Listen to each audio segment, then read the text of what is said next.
राधा रानी संवाद पर भर के प्रेमानंद महाराज का अनूठा जवाब दिया पंडित प्रदीप मिश्रा ने। पंडित प्रदीप मिश्रा में कहा, ब्रजधाम बुलावो तो दंडवत आकर प्रमाण दूंगा। पंडित प्रदीप मिश्रा ने कहा, सोशल मीडिया वालों ने वीडियो को तोड़ मरोड़ कर पेश किया। प्रेमानंद महाराज से कहा, सीहोर सिद्धपीठ पर आए तो सप्रमाण जवाब दूंगा। राधा रानी संवाद पर पंडित प्रदीप मिश्रा और प्रेमानंद महाराज जी भिड़ गए हैं। प्रेमानंद जी महाराज इतने गुस्से में हैं कि वह प्रदीप मिश्रा के साथ तू तड़ाक पर आ गए हैं। उन्होंने वीडियो जारी कर कहा है कि ऐसी टिप्पणी बर्दाश्त नहीं की जाएगी। वहीं दूसरी ओर खंडवा जिले के ओंकारेश्वर में शिवा महापुराण कथा वाचन कर रहे पंडित प्रदीप मिश्रा ने व्यासपीठ से कहा कि प्रेमानंद जी नहीं बल्कि ब्रज के सारे संत सीहोर आ जाए तो सप्रमाण जवाब दूंगा। राधा रानी के प्राचीन संदर्भ पर हिंदू धर्म के दो संत आपस में भिड़ गए हैं।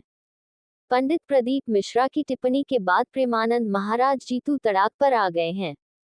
साथ ही पंडित प्रदीप मिश्रा को कह दिया है कि तुम किसी काम के नहीं रहोगे।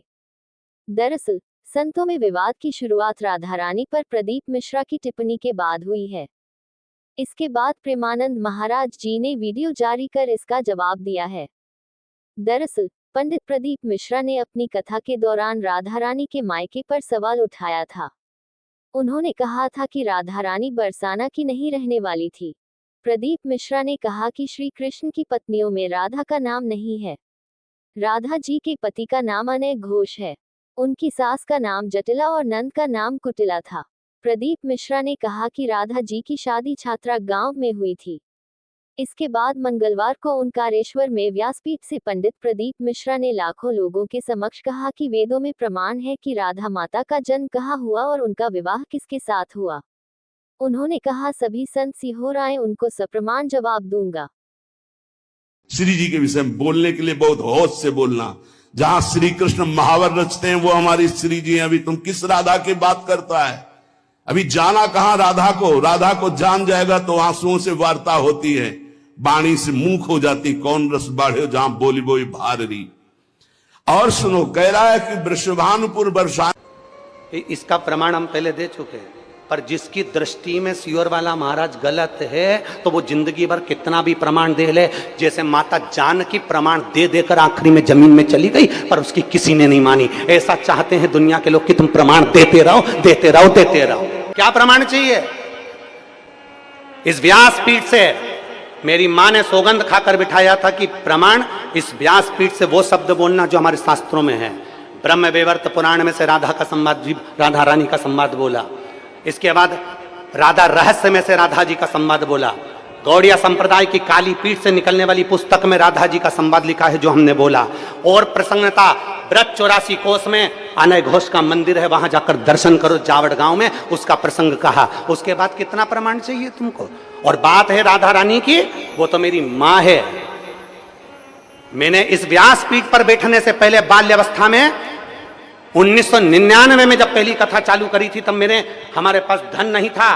दूसरे की दुकान पर काम कर पैसा, जो 10 रुपए साइकिल से लिफाफे देने का जो पैसा मिलता था 10 रुपया, उससे हम जाकर पैसा लेकर, उस पैसे को लेकर राधा रानी की परिक्रमा करने जाते थे। 51 परिक्रमा मेरी राधा रानी बरसाने की करी है। मेरे चरणों का दास बन जा, यहाँ बैठकर मेरे दरवाजे की चाकरी करना, झाड़ू लगाना तो झाड़ू लगाने के लिए तैयार हूँ। व्यासपीठ छोड़कर मेरी राधा रानी के चरणों में बैठ जाऊंगा। और माफी की बात करते हो, इस राधा रानी के चरणों में तो मेरी पूरी जिंदगी, मेरा खानदान और मेरा कुटुंब पड़ा है। भगवान कृष्ण के समय पर धेनु में, गायों में धेनु का सुर घुस गया था। और धेनु का सुर घुस गया, पूरी गायों को परेशान कर उनको भ्रमित कर तब भगवान कृष्ण पहचान गए थे कि धेनु का सुर है। कई ऐसे इन ब्रजवासियों को भ्रमित कर रहे हैं क्योंकि ब्रजवासी बड़ा भोला होता है, बड़ा सहज होता है। हमने हमारी जिंदगी की जितनी परिक्रमा करी गोवर्धन नाथ जी की, उस परिक्रमा में 1 रुपया भी हमने कभी ब्रज के अंदर पैसा खर्च कर नहीं। हमने नियम लिया था कि ब्रज में जितनी परिक्रमा करेंगे ब्रजवासी से मांग कर करेंगे। मेरे गोवर्धन नाथ जी की परिक्रमा में जितने ब्रजवासी रहते हैं सब पहचानते हैं सीहोर वाले को कि बचपन से परिक्रमा करता है। जब चड्डी पहनता था हाफ, उस समय से परिक्रमा करता था और ब्रजवासियों से 2 रोटी मांगकर खा लेता था। मेरे ब्रजवासी इतने भोले होते थे कि बिठाकर छाछ भी पिलाते थे। आज उन ब्रजवासियों में कुछ लोग ऐसे घुस गए हैं जो इस शिवपुराण का विरोध करना चाहते हैं।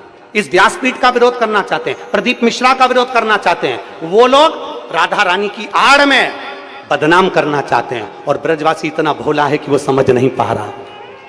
आप कहो जिस दिन राधा रानी के चरणों में आकर दंडवत कर लूं, आप बोलो जितने दिन तक राधा रानी के चरणों में पड़ा रहूं, मेरी मां है वो, उससे मेरा बेर नहीं है।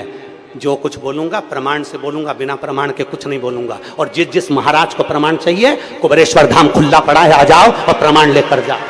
मैं साधुता देता हूं श्री पौंडलिक जी महाराज जी को, गोस्वामी जी को, मैं साधुवाद देता हूं कौशिक जी महाराज जी को, मैं साधुवाद देता हूं संजीव कृष्ण शास्त्री जी को, मैं साधुवाद देता हूं राजीव जी शास्त्री जी को, मैं साधुवाद देता हूं अनूप जी शास्त्री जी को, जिन्होंने वृंदावन से फोन लगाकर कहा गुरुदेव आप जब भी इधर पधारे महाराज जी, अपन सारे विद्वानों की सभा रखेंगे, आप उसमें अपनी बात रखना। और हमारे यहाँ पत्र आया और हमने पत्रों के माध्यम से उनको सूचना दी, हम पहुंचेंगे, वहां पर बात करेंगे।